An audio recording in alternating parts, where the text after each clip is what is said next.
শুনছো?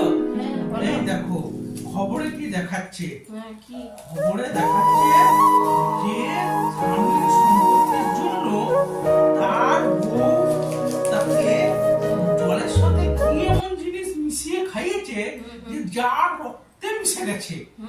এমনকি পোস্টমর্টম রিপোর্টেও সে আসেনি যে কিভাবে মরেছে, হার্ট অ্যাটাক বলেই করে দিয়েছে। अब देख तू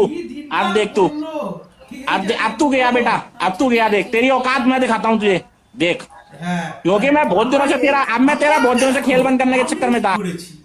আমি যেমন আমার সব সম্পত্তি আমার বাবা মার নামে রেখে দিয়েছি, কেউ আমাকে মারতেও পারবে না, কেউ কিছু করতেও পারবে না। জলটা খেও না, জলটা খেও না। কেন? জলটা খেও না, জলটার মধ্যে পোকা পড়েছে। কোথায় পোকা, কোথায় পোকা? এই তো না না খেও না। আর কেন? আরে জলটার মধ্যে আমি বিষ মিশিয়েছি, খেও না। বিষ? হ্যাঁ। তুমি যদি না থাকতে তাহলে আমার সম্পত্তি নিয়ে কি হবে? হা হা হা।